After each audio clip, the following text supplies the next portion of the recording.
Om Shanti. Om Shanti. Good evening. So, our topic for today is insecurity to inner security. Okay, almost similar, but poles apart in meaning. So, let's start with insecurity. So, what is insecurity? Insecurity is a feeling where I feel inadequate. It's a feeling where I feel I'm not enough, whether in terms of the future, if I have some sort of insecurity about the future. So, whenever I think about it, it's a feeling where something is less, whether there is something in the health or somewhere in resources, anywhere there is something inadequate, not full. And whether it comes down to me. So it's always dealing with the present or the future, and it deals with inadequacy. Now, coming to one aspect of insecurity is comparison. When we compare ourselves to others, we may feel insecure, or in other words, we call it jealousy, or we may feel we are less than others, right? And whatever we might be comparing ourselves to, if we compare ourselves, if we are attached to our image that I am, this is healthy. So if someone is healthier, I may feel that my health is not that well. If I feel that wealth is, I associate my image with wealth, and someone who has little bit more wealth than me, then I feel less than that person. I may feel insecure. Or for whatever reason, insecurity will set in. Now, coming to comparison, is comparison good? Is comparison is not good. So what is good then? When we look out and we look at someone, there are moments, there are times where we do feel less, whatever it may be. I may be attached to my image. In that sense, I may feel less. So to understand it, let's say an example. When we go to a doctor's office and we get our blood test done, say suppose there is a level of hemoglobin that comes, and the level comes out to be 9. Now, I don't have the reference range. The reference range, have you ever seen a lab report? There will be the labs, and on the right side, there will be a reference range that this is the normal range. And looking at that range, I can tell whether my numbers are in normal range or not. Now, say suppose I don't have that reference range. Nobody has that reference range. And now I get the results of my hemoglobin as number 9. I don't know it is good, bad, where do I stand? Now what do? I ask my friend, what is your number? And my friend says 9.2. I immediately feel, oh my God, I am only 9. My friend is 9.2. Because I don't have a reference range. I don't even know if 9.2 is better or not. I am assuming that more is better, so 9.2 is better. Then I see somebody who is 6. I say, oh, I'm better. This person is only 6. I'm 9. So what am I constantly comparing myself to? Other people, whereas I should be comparing my number to the normal range, because my goal is not to be 9.2 or better than 6, but my goal is for that number to come into its normal range, whatever the normal range for that hemoglobin is. So it's very important to know the normal range. So similarly, for me as a soul, what is my normal? If I compare that wealth, is important if I compare that any physical thing that I see outside, scores, wealth, family, house, car, anything that I count on, beauty, anything that somebody has better than me, body, physical health, anything that I compare myself, is that first of all one thing, having one thing is enough, right? We need it all. We need everything to be good. So that one thing, having that one thing is not okay, not enough. Then in terms of the soul, in terms of whatever we get in outside, what is the end product we are getting?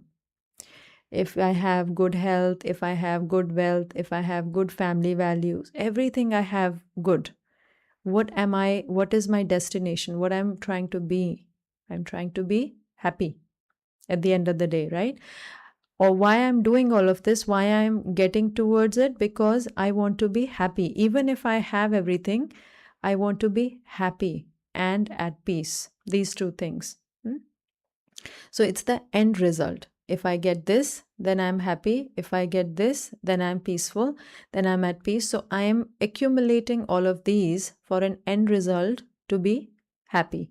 So more I have all these possibilities, more my possibilities of not being happy, because this has to be there, this has to, all the conditions are I'm applying. This has to be okay, this has to be okay. If all those things are okay, then I'm at peace. Then I'm happy.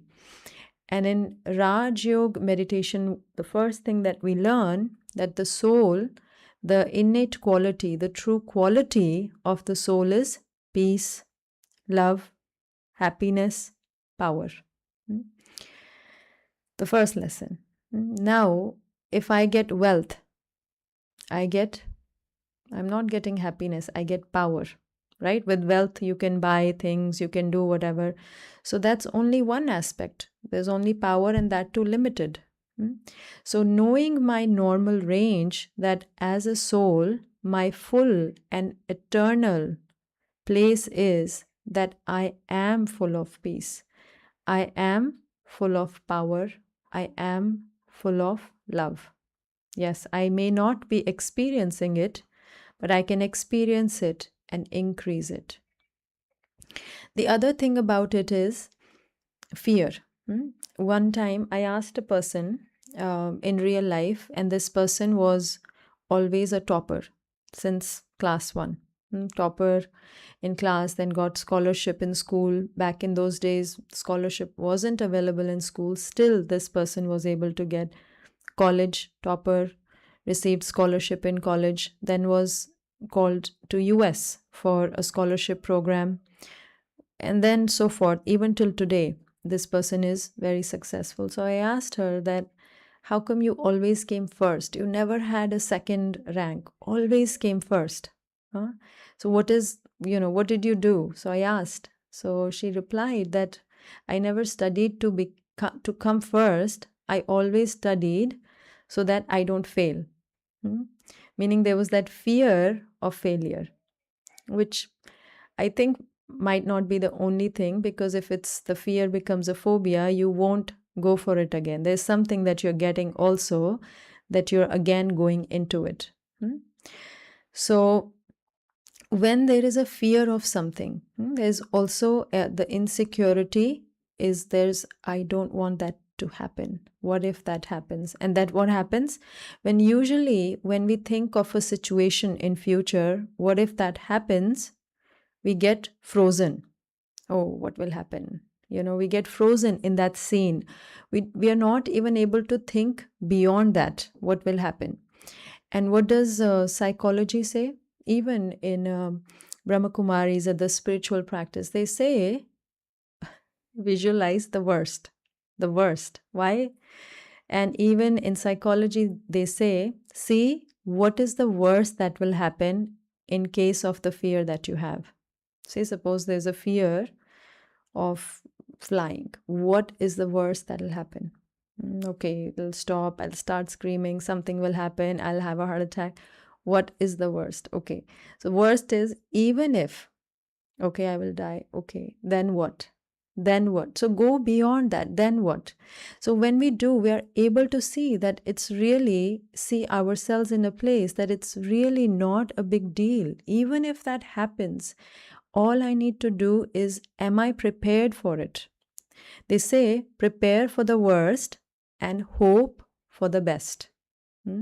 So if I am prepared good enough, if even if that happens, I am going to make it the best. So I'm preparing myself for that worst. And then whatever that thing that I'm thinking does not become a big giant monster for me. And how? There's another thing to that, not just seeing, that is one of the tools to see that what is the worst that can happen. The other thing is being selfless. Now, how is inner security linked to being selfless? It's the exact opposite. I'm feeling not secure, I'm feeling I'm not safe, and I have to be selfless. Why I'm feeling not secure? Why I'm feeling insecure or less adequate? Because I'm clinging on to something that I want. This is how it should be. This is what I want. If this is not like this, things are not okay.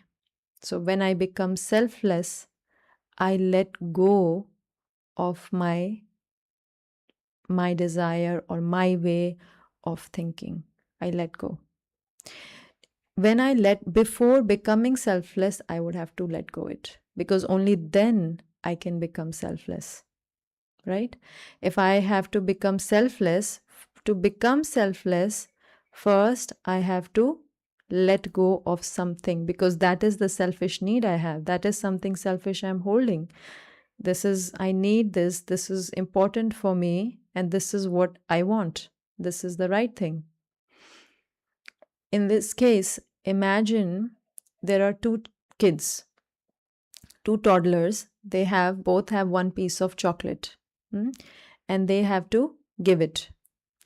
One child knows that this is the last piece of chocolate that this child has and gives it to the other person happily. Here, take. And we have seen children do that, right? They can be very selfless. They can just give like that. And the other child, when has to give, starts crying, says, why are you taking my chocolate? I need more chocolate and I don't want to give you this chocolate. Why I have to give you this chocolate also? I'm not going to give you. Who looks more secure and content? Right? The one who gives it willingly, the one who gives it without any desire to get back. So similarly, when we are in a place of sharing, when we are in a place of giving, selfless meaning you're giving, right? Selfish meaning taking. I want this, give me this. Why didn't you give me respect? You should have done this. This is want. And selfless meaning I am giving. So when I'm giving, I first let go in my mind. It's not like I'm just saying, okay, you take, oh, it's okay, I don't have. It's no. You're actually selflessly giving. That's one. You then immediately, instead of a taker, you become a giver. So from a place of insecurity, you come to a better place. To be giving, the place already becomes higher. That's one. The other is, a lot of times we do give, but what happens? We blame. You never gave. I always gave. This never happened. They should have done like that. They did not do like this. My situation is like this because these things are happening with me. This is the problem in my life. Blame, blame, blame. So we are selflessly giving, but at the same time, we are blaming. So there are two things that are needed, is being selfless and blameless, meaning being okay. Why blameless? Because if I'm blaming, meaning I'm complaining. I'm complaining, meaning I'm not selfless. I'm not okay with it. So with selfless, I need to be blameless also, meaning no blame for anything. Now we would think that how can I not blame, right? This should have been like this, then I would have been in a place this if this would have been perfect. Because coming back to insecurity meaning I am not, I don't have something. There's something missing. Insecurity meaning it's a place which is good for me, secure. I'm secure. So it's a place where I am happy. It's a place where I am comfortable, right? Secure is a place where I am full. Secure is a place where I can give. And secure is a place where I feel I don't need to struggle. I'm okay, right? So it's a comfortable place for me. Now, if I am going into a situation where I'm blaming, what is happening in blame? I am creating that space for me that's not comfortable because I'm saying this is unfavorable for me. This situation is unfavorable for me. This person is acting this way, so is unfavorable for me. My genetics are this way, so my future is unfavorable for me. And so I have this problem, so this way I fear this will happen, so this is unfavorable for me. So every little thing I'm collecting and saying it is unfavorable for me, whereas security is complete opposite. So what I need to do, how do I change all those unfavorable things into my favor? Now they have to be converted, right? I have to change them into my favor. Only then I can feel it's a secure place. So how do I do is by being okay with them. And not just being okay, right? Not blaming, but I could actually first step is acceptance. Okay, it is fine. It is okay. Whatever is happening is okay. Whatever will happen will be okay. Okay is still first step. The second is even higher. Not only okay will be good.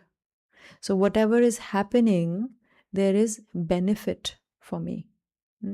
Whatever anybody is doing, it may look like they are my worst enemies, but it is somehow beneficial for me. So now I'm changing the whole dynamics of the scene by making it from unfavorable to favorable. Whenever this comes, so I am opening myself up to a different outcome. Because instead of resisting that scene, I don't want that. I'm becoming open because I'm looking at that same scene with a different perspective. I'm changing my perspective towards it. And as soon as I change my perspective, because it's a matter of understanding, I'm selfless. Now, with selfless, what did I do when I became selfless? I sacrifice something, right? To be selfless, I have to sacrifice some sort of desire. Something physically I would have to sacrifice to be selfless. I would have to check myself, my intention behind doing things, right? If I think that am I doing it to get some praise, it's not selfless. Then I let it go. I'm doing it just for true intention, with a pure intention to serve. So then become selfless. Then I check, is there any selfishness behind my act? Oh, I'm doing it because I feel when I do this, this person will do it back for me. So leave that expectation. I want to do it as a selflessly. So an attitude that is selfless, not an act itself that is selfless. An attitude meaning my intent behind is selfless. And when that intent is selfless, sharing and giving becomes very, very natural.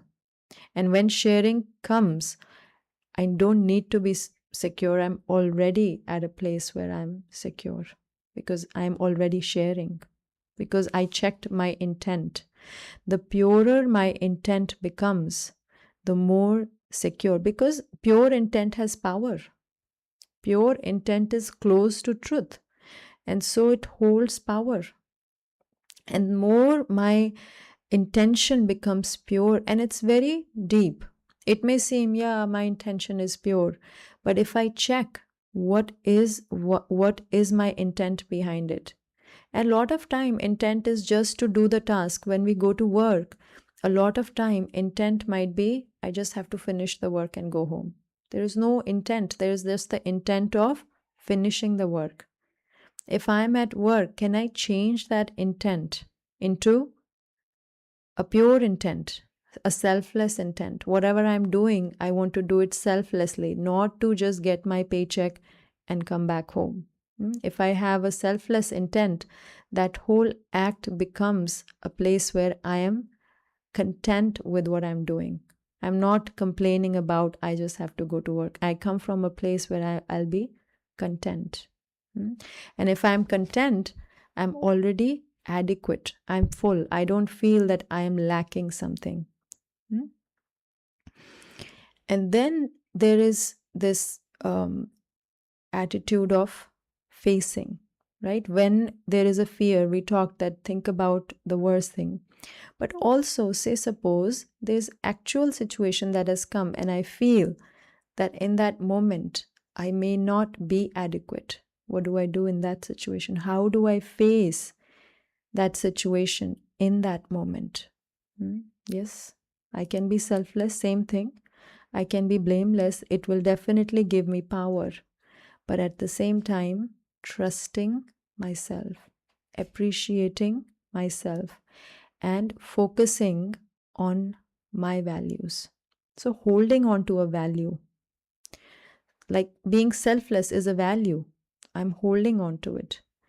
As long as I hold on to a value, any value, whether any positive value, it will lead me towards security.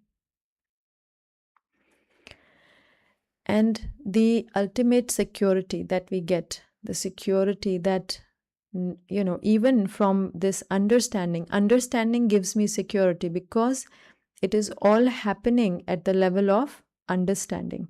Once I understand something, then I don't have to go back and forth with that insecurity. I understand, right? I understand that I don't have a comparison in terms of physical things. There is no comparison. I don't know my normal range, right? So what am I comparing?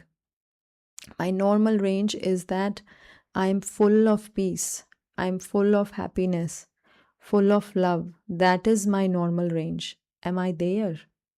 So I all arrest everything that I'm comparing. Any value that I may be comparing is just an outside value. So comparing myself to my normal range, right, which is my true self, and then coming out. And then even when I compare to my normal, who is it that has given me that information, right? That my normal self is that. It's God, right? My eternal parent. Unless and until I connect with God, unless and until I receive that spiritual power, that faith in my own self, that faith that everything is happening for a benefit, is not going to be firm. Why? Because who is the source of knowledge? Who is the source of wisdom? Unless and until I connect to that source, how do I receive that conviction? How do I receive that security? It has to be someone who has that authority, who's giving me that security. Somebody so higher, so pure, so non-partial, that can see me like that, in that state, that can see my normal range. I cannot see my normal range. I've just been told that, okay, this is my normal range, or this, the soul is full of peace, a soul is full of love. I don't feel it. So unless I connect to the source who is giving me that, who is bringing that conviction in me, that conviction does not awaken. So connecting to my source. So we'll do meditation right now, and we'll take questions at the end.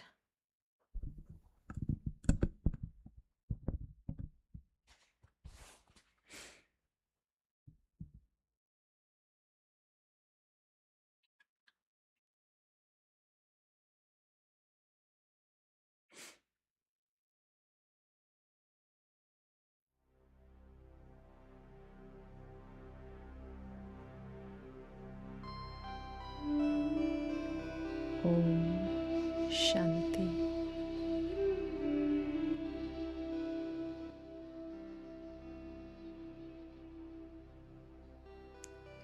I, the being,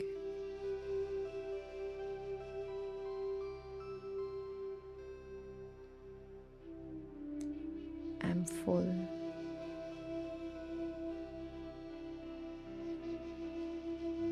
of all positivity.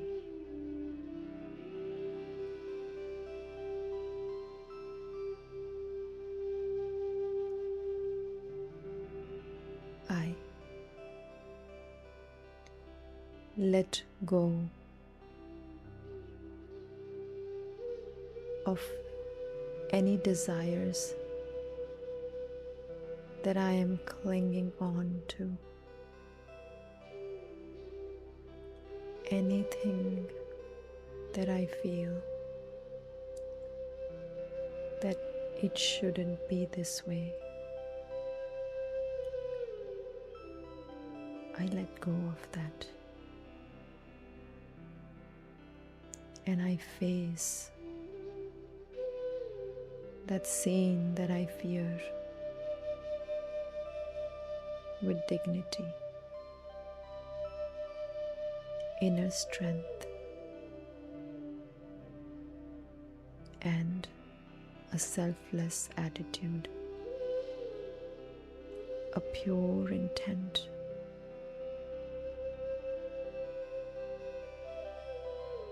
The intent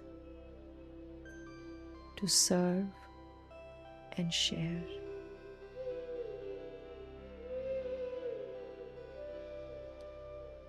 The intent to give selflessly.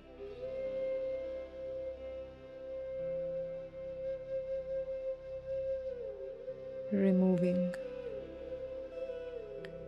any desires, limits, or my ways.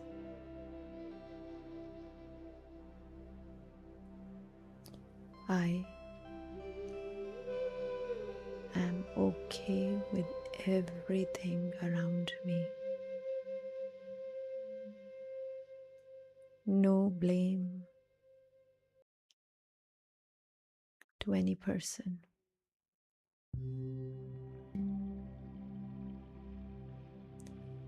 From my understanding and their understanding, they are doing their best, and this is beneficial for them and beneficial for me.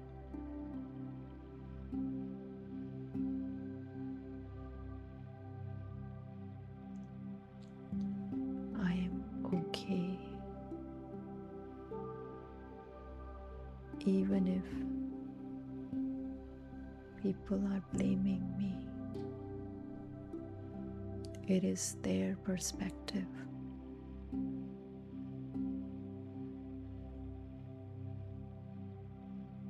I have a pure intention towards myself and others.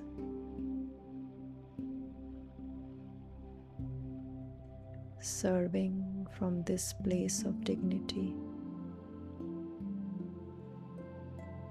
gives me support,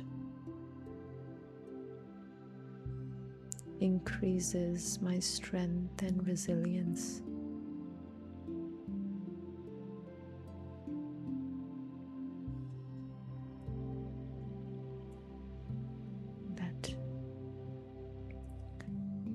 the way things happened or are happening is the best possible way for me and everyone else to benefit. This is how it is supposed to be. I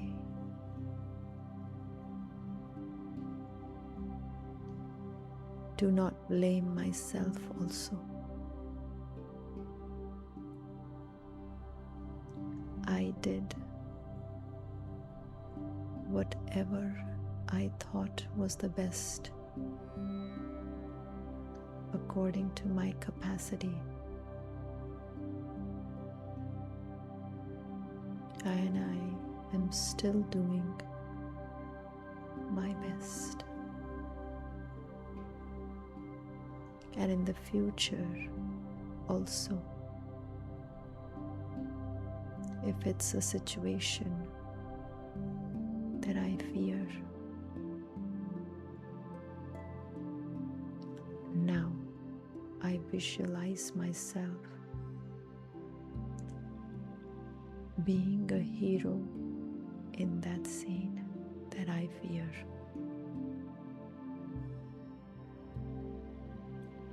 Beyond that scene, there is a beautiful day, a beautiful future that awaits for me.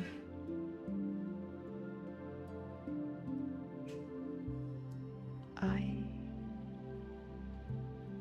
the being,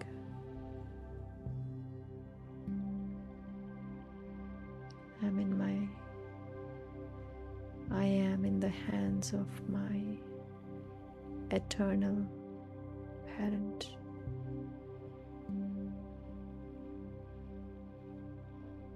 The spiritual magician.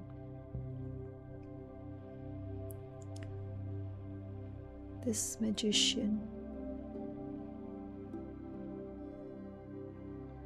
gives me deep love,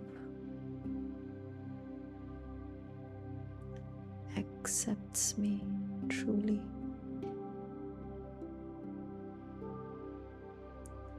and uplifts me eternally.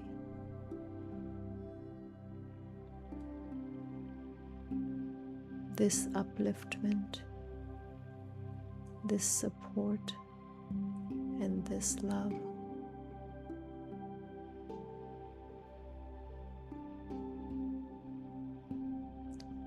makes me stay at a safe place, a place that is not only secure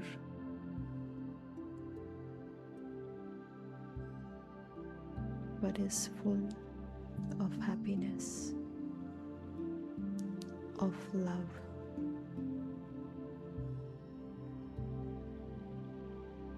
Place of fullness of the soul.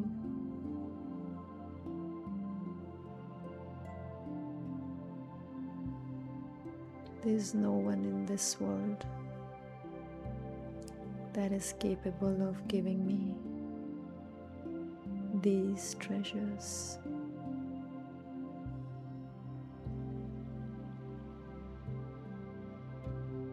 I am so fortunate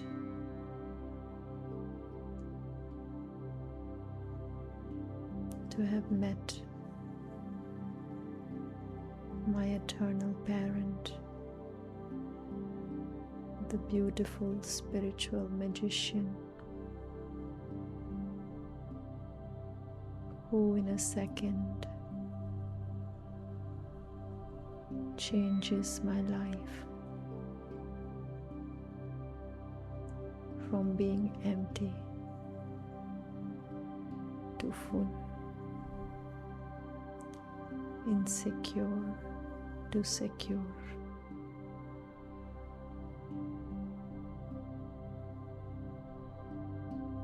There is no better place than God's heart.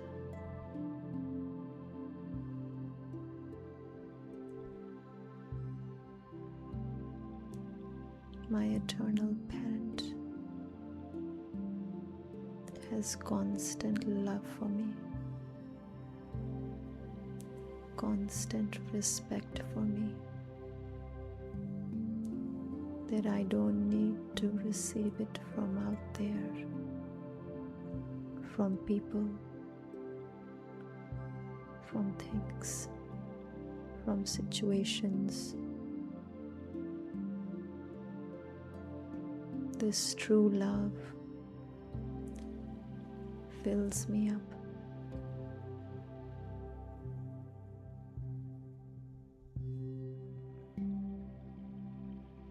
That I'm able to share that with others freely, with an intent to share.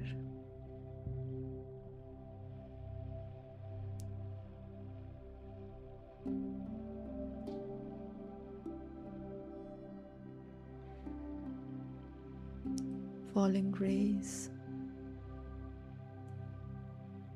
of love, peace, happiness, power.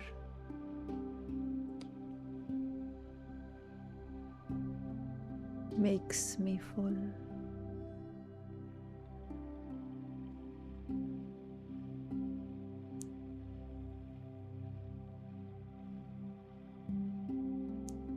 And with these treasures,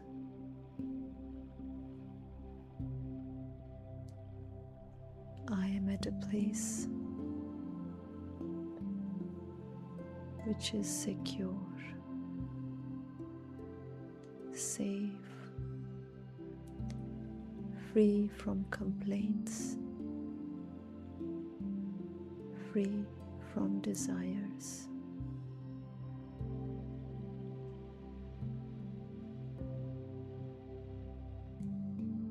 Not wanting to change anyone,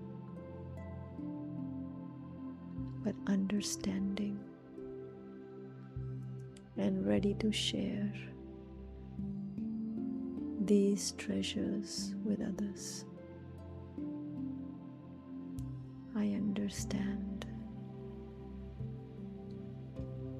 the scenes of life. Every scene has come to benefit me.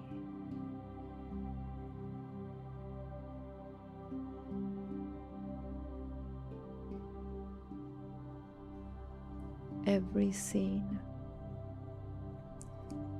and every person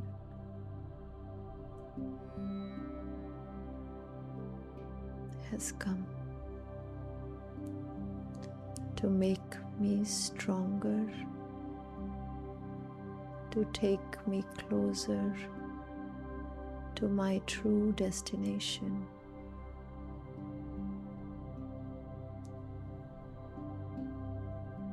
This faith gives me power to face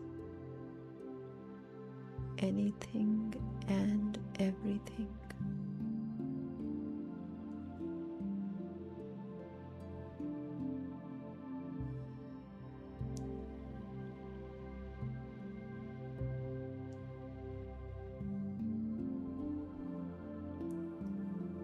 I don't have to compare myself when I have received the best and receiving the best.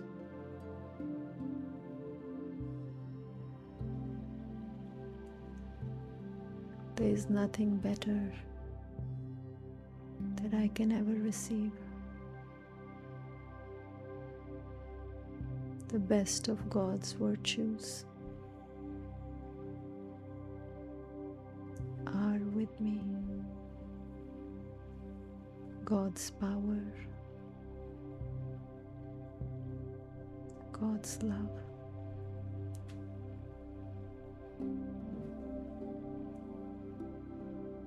And when I have it all, I feel absolutely secure.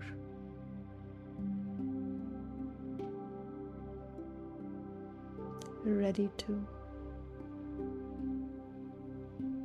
change my way of living.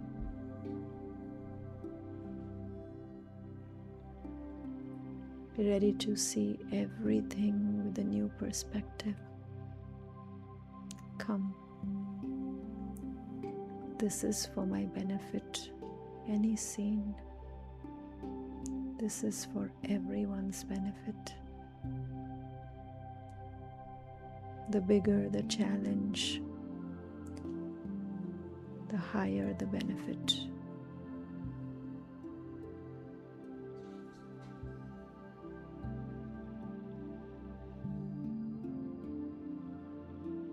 God's love and power is making me powerful.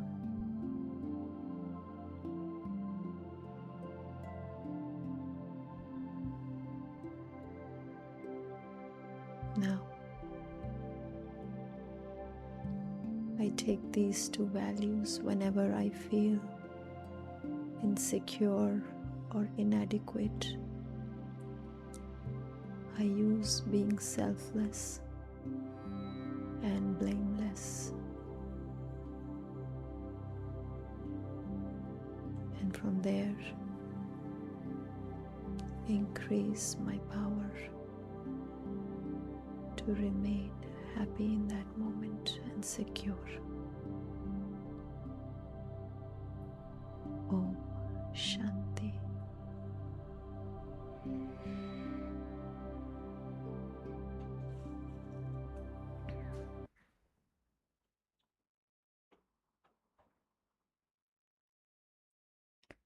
Om Shanti. Any questions? I have a question, sister. Thank you for inspiring talk. My question is, you saying whatever is happened is good for me and the other person. But what about if the behavior is destructive to the person? Like, for example, anything addictive, anything that's not good for them, what can it be?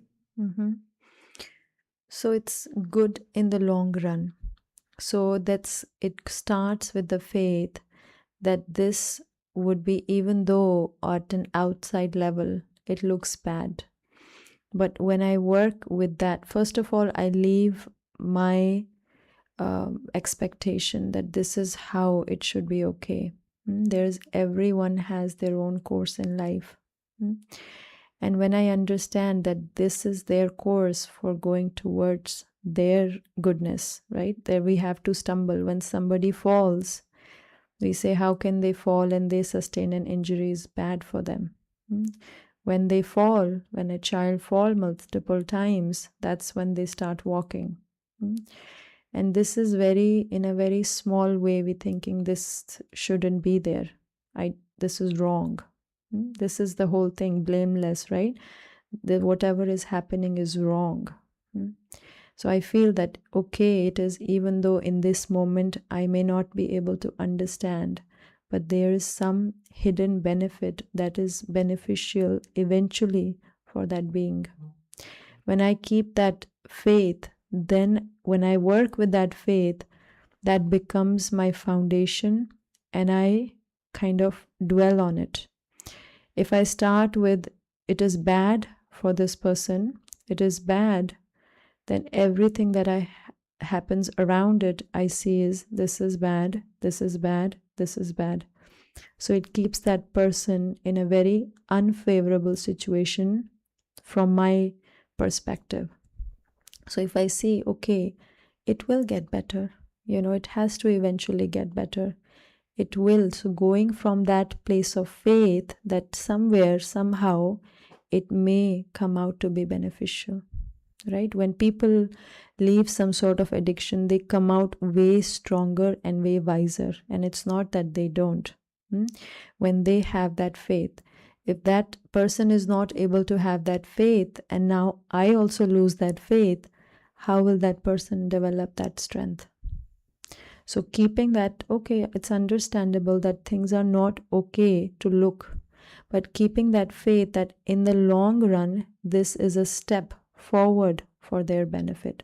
So, this is the faith that I work on. Okay. Makes sense. Thank you. I appreciate that. Hi, sister. Thank you for your words of wisdom. I have one question. So, how do you go from good intentions, like, let's say, to like pure intentions? Like, let's say you're doing seva, right? But then there's always like some type of thought in your mind that you're helping people, but it's also like helping your karma, which is kind of selfish thinking in nature, right? So, like, how do you move from that type of thought to just pure? Because it's Intention. good and you're doing good for humanity, but you're also acting a little selfish in your way of thinking. That's a very good question. And that's a very practical question because this is the journey. So, this, when we do any sort of good action, right? You're saying good to pure. So, Sure. there is a deeper in attitude of some attitude is there that now if I do seva, I'll be looked as good. So, I'll get some sort of respect. So, then I check that, okay, my attitude is not that clean. It's not, if I go deeper, so I let go. So immediately I let go. I don't want anything. So it's a work that I do with myself. Then again and again I do. The more I keep on doing this, the more I go with an attitude that I'm going with the selfless, I will see, and everything will come. In name of seva, in name of service, money will come, respect will come, praise will come, everything will come as a hurdle that, and I'll realize that these are the things I'm doing it for. So more and more I check myself, and more I let go of those things. It is a Okay. conscious work. The more and more I do, the more and more it does become selfless. Of course, it can't be 100% like God, but this is the goal. Okay. Yeah. Thank you. No, that clarified a lot. Thank you. Thank you. Om Shanti. Thank you, Om Shanti. It was very nice. Thank you, God. Om Shanti. Om Shanti. Om Shanti. Hello. You have a question? Okay, I think. Yes. Yeah, I have a question. So I recently